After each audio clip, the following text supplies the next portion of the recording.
Joining me now, Jelani Cobb, Dean of the Columbia Journalism School, and Peter Beinart, Professor at the CUNY Newmark School of Journalism. Professor, Dean, thanks for joining me. First of all, Dean Cobb, you have been squarely in the middle of all the things that have been happening at Columbia, and I just want to get, I know I talked to you on the phone last night, and you described the situation as tragic. In the sort of cold light of day, I wonder how you assess what has happened at that university.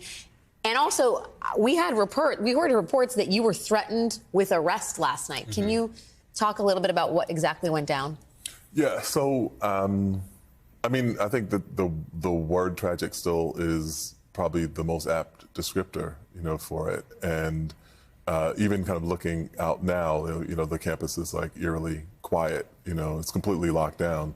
There's very, very few people there. And so, as opposed to what would typically be, people at the end of the semester, people, seniors who are like eager to graduate, and it's a much more joyous environment typically. On the other side, it's technically accurate to say, but not really factual, I suppose.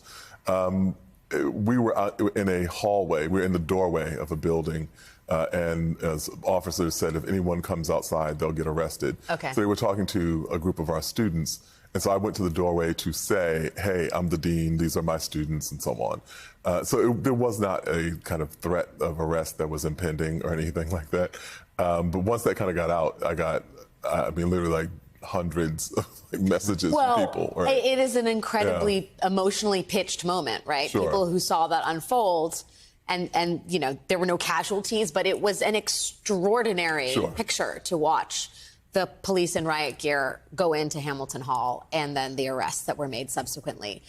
Peter, you tweeted, and I think this is really worth calling attention to. I don't agree with every slogan of the protests on campus and elsewhere. Some I really dislike.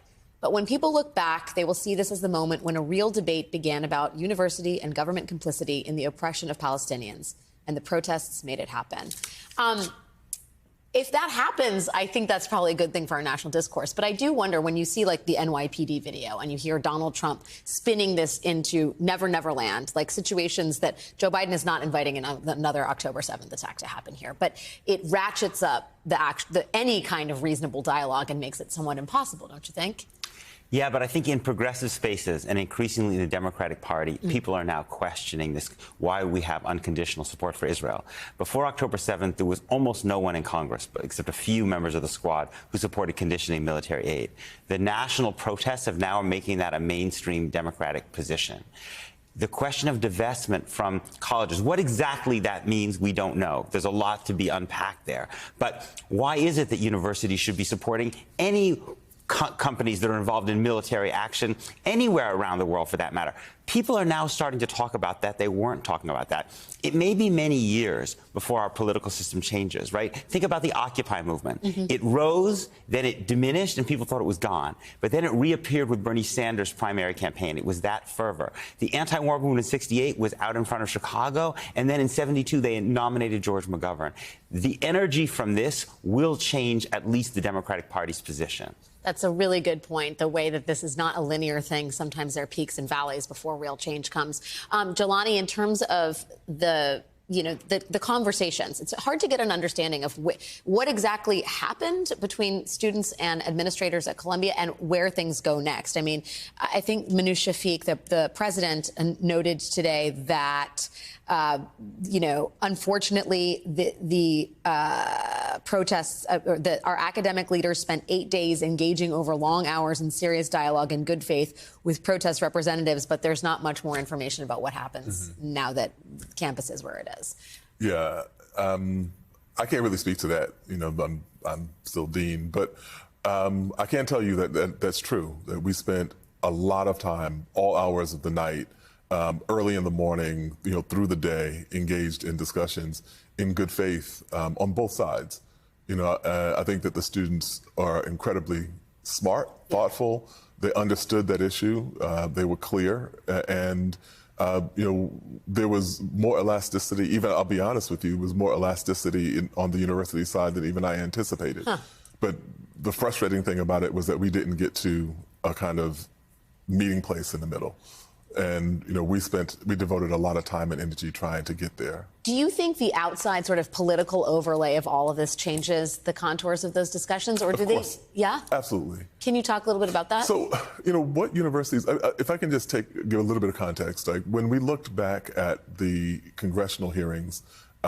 Where Claudine Gay and Liz McGill and the president of MIT were there, and people criticized them for kind of giving academic answers and so on. I was like, well, they're academics. That's what they're supposed to do. They're supposed to be thoughtful, and they're supposed to give nuance and context and so on. That's what universities do best, to actually get into this gulf of misunderstanding and provide information and data and analysis and history and all the things that we can give to help people draw firm conclusions about something.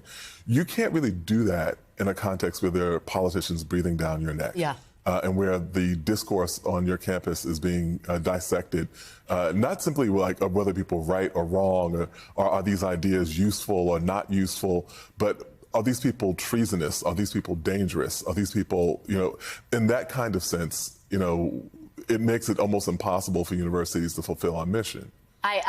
On that note, the idea that it feels like, and I'm paraphrasing my brilliant colleague Chris Hayes here, this has become less about what we should do in Israel, I'm saying this nationally, than a sort of useful cudgel to beat the left with, an anti-woke, it's law and order, it's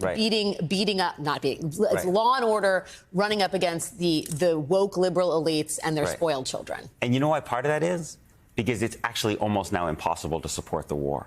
Even in Israel, people in Israel's military establishment are admitting this war is not going to destroy Hamas, that the consequences of this war are going to actually be bad for Israel. It's not bringing the hostages home, and that it's actually going to create a generation of Palestinians that are actually more radicalized against Israel than we even saw before. And so this is a distraction from that whole conversation. We can say, oh, those radical college students, we didn't like them in the first place. Where people should be talking about why were all these people for months upon months after months supporting this utterly catastrophically destructive war that will make everyone less safe. Do you think, how do you grade the Biden administration on that? Because they, too, have focused on the unrest on campus without necessarily getting into the specific demands, for example, that protesters are asking of their college administrators. Yes, and the Biden administration keeps sending more weapons to fight this war, even though I don't believe for a second that they believe that this war is going to make Israel safer, and they know that it is producing a catastrophe in Gaza that will haunt us for generations. I saw a UN study that said if the war ended tomorrow, Gaza would return to the GDP that it had the war the day started in 2092. Wow. That's how long we're going to be living with this catastrophe. And the Biden administration did not need to go all in on this. They made that choice. I also have to say, some of the people who have been most vocal on the right about the anti-Semitism that's happening at these liberal colleges and universities are the same people that, had dinner with Nick Fuentes and tweeted out a bunch of decidedly anti-Semitic content during the course of a presidential campaign. And by that, I mean Donald Trump. There's no accounting for the reality of these actual battle lines that Republicans have drawn. Yeah, I think that it's curious that these people seem to have not noticed the anti-Semitism at the University of Virginia in Charlottesville in 2017.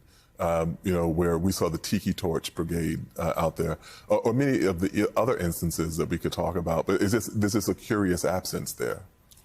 I wonder what that could be. I was going to say, do you have an answer for that? Because they don't really care about Jews. They're using Jews to attack these universities. And they hate the universities because they hate the idea that these universities are teaching things that are subversive to the founding myths of America that they are so invested in. It's not a coincidence that Ron DeSantis, the first governor to ban Students for Justice in Palestine, is the same governor who's preventing people from teaching about America's history and white supremacy. And I say this as a Jewish person. It is not a good thing for us to be used by Elise Stefanik and Donald Trump and all those people to basically attack America's universities and attack people with a history of oppression in the United States who want to speak about their experience. We should not be in that business. Yeah, that war on cancel culture is a selective war, I suppose. Yeah. Jelani Cobb, Peter Beinart, thank you so much for joining me tonight. Really appreciate it.